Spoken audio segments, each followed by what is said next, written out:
भगवान बुद्ध और अपमान का उत्तर। एक प्रेरणादायक कथा। किसी पहाड़ी प्रदेश में सर्द हवा में सुबह का सूरज धीरे धीरे आकार ले रहा था। पूरे क्षेत्र में भगवान बुद्ध का नाम गूंजता था। उनसे मिलने के लिए गांव में एक उत्साह था। बुद्ध का काफिला गांव के छोर पर पहुंच चुका था। साथ में उनके शिष्य और कुछ भिक्षु, जिनके चेहरों पर श्रद्धा और शांति का भाव था। परंतु जैसे ही वे गांव के केंद्र में पहुंचे, वहां के कुछ लोग एकत्र हो गए। वे बुद्ध के विचारों से असहमत थे। गांव का प्रधान भी भीड़ के बीच था। उसके चेहरे पर कठोरता थी।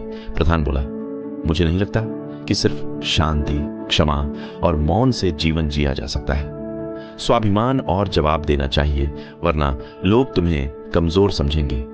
जैसे ही बुद्ध गांव के चौक में पहुंचे, लोगों ने शोर मचाना शुरू कर दिया।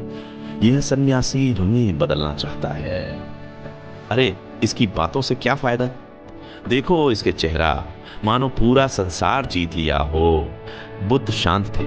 उनके साथ खड़े शिष्यों में से एक, आनंद, 10 कदम पीछे रहकर भीड़ को देख रहा था। उसने सुना कैसे लोग बिना सोचे समझे अपशब्द बोल रहे थे। एक युवक चीखा, तुम्हारे विचार खोखले हैं, दुनिया क्रूर है, जवाब दो, नहीं तो कमजोर माने जाओगे। बुद्ध ने मुस्कुराते हुए कहा, तुम्हारी बातें तुम्हारी हैं, मेरी नहीं। बोलो जितना बोलना है, देखिए क्या मन हल्का होता है। बुद्ध का बचपन, कपिल वस्तु का राजमहल, सुख और वैभव की छाया। उनके भीतर हमेशा वही शांति थी, लेकिन संसार समझना उनकी आजीवन साधना थी। गांव के लोग उनके भिक्षाओं और उपदेशों को लेकर संशय में थे।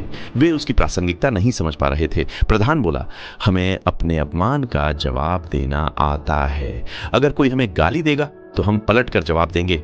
बुद्ध बोले, मानव मन बहुत गहरा है। अपमान, गाली, हंसी सब बाहरी है। जो भीतर सच है, वही सच्चा जवाब है।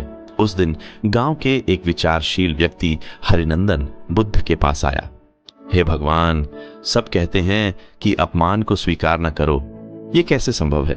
बुद्ध बोले, हरिनंदन, कल जब मुझे फल मिले थे, मैंने स्वीकार नहीं किया तो वह देने वाले के पास लौट गए। जैसे किसी पदार्थ का मालिक वह इंसान है जिसने उसे ग्रहण किया। अगर ग्रहण न किया जाए, उसका प्रभाव नहीं होता। आनंद मन में सोचता है, अगर आप उपेक्षा कर रहे हैं तो क्या वह बिल्कुल सही है? क्या कभी क्रोध का कोई अच्छा जवाब नहीं होता? बुद्ध ने उसकी उलझन देखी। उन्होंने अपनी हथेली फैलाकर कहा, आनंद, अगर यह पत्थर मैं पकड़ने से इनकार कर दूं तो वह जमीन पर गिर जाएगा। यही बात अपमान की है। एक वृद्ध स्त्री ने पूछा, क्या इंसान की खुददारी अपमान सहने से घटती नहीं? बुद्ध बोले, अगर तुम खुददारी को बाहरी आवाज के अनुसार मापो तो वह हमेशा ऊपर नीचे होती रहेगी। इंसान की खुददारी उसकी आत्मा से है। अगर आत्मा सच्ची है तो कोई उसे छोटा नहीं बना सकता। ग्राम प्रधान ने चुनौती दी, मान लीजिए किसी का अपमान उसे अंदर तक घायल कर जाए तो क्या वह दुर्बल हो जाएगा? बुद्ध मुस्कुराए, अगर तुम हर बार छाया को अपनाओगे, सूरज का प्रकाश तुम्हें मिलेगा नहीं। अपमान कोई स्थायी चीज नहीं, यह क्षणिक एक भाव है जो तुम्हारी स्वीकृति पर निर्भर है। अगले दिन बुद्ध गांव में प्रवचन देने आए। वहां भीड़ कम थी, पर कुछ लोग फिर आए। उन्होंने बुद्ध से तीखा सवाल किया, क्या आप कभी दुखी नहीं होते? क्या अपमान आपको दर्द नहीं देता? बुद्ध बोले, मनुष्य का मन समुद्र के जैसा है, उसमें लहरें आती जाती हैं, पर उसकी गहराई स्थिर रहती है। आनंद बोला, यह अस्थिर दुनिया है गुरुदेव, लोगों की बातें छांव हैं। बुद्ध मुस्कुराए, आनंद, निर्भयता आत्मा की गहराई से आती है। जब हम बाहर के शोर को भीतर न आने दें, हर अपमान खुद ही लौट जाता है।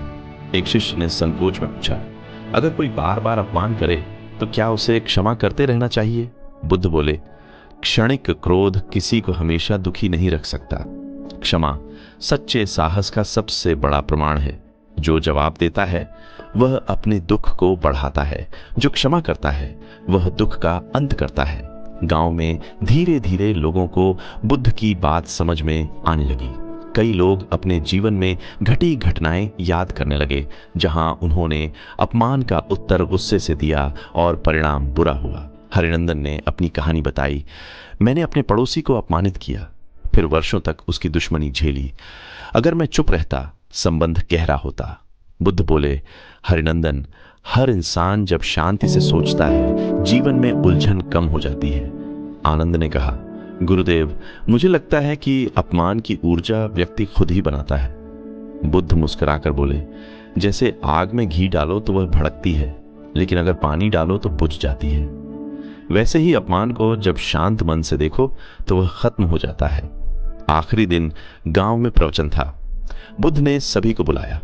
उन्होंने कहा, मानव जीवन में सबसे बड़ी जीत क्रोध या जवाब में नहीं, बल्कि मन की शांति और आत्मस्वीकृति में है। जब तक आप अपमान को स्वीकार नहीं करते, वह आपको छू नहीं सकता। एक नए शिष्य ने पूछा, अगर किसी का अपमान सच में गलत हो और वह चुप रहे, क्या समाज कमजोर समझेगा? बुद्ध बोले, सच्ची शक्ति उस व्यक्ति में है जो भीतर से मजबूत है, चाहे बाहर की आवाज कैसी भी हो। प्रधान खुद आगे आया और बोला, हे गुरुदेव, आपकी बातें हवा में नहीं, दिल में असर करती हैं। आज से मैं मन के भीतर देखूंगा, बाहर के शोर को नहीं। बुद्ध मुस्कुराए, जो मन का स्वामी है वही दुनिया का स्वामी है। संतुलन और क्षमा से बड़ा कोई जवाब नहीं। गांव के लोग बदल गए। आज उनका सबसे बड़ा त्योहार था शांति उत्सव, जहां बुद्ध का स्वागत हुआ। प्रधान ने कहा, अब हम समझ गए कि अपमान सिर्फ बाहर से होता है, भीतर खुद को स्वीकार नहीं करने से ही उसका असर होता है। बुद्ध ने गांव को विदाई देते हुए आखिरी संदेश दिया, मनुष्य अपने मन का मालिक है। जो अपमान देना चाहता है वह देना नहीं छोड़ सकता है। क्षमा और संतुलन से जीवन में अंततः सुख और शांति आती है। कहानी का संदेश जीवन का सबसे बड़ा मंत्र है मौन। अपमान को स्वीकार न करें, शांति को अपने अंदर जगह दें।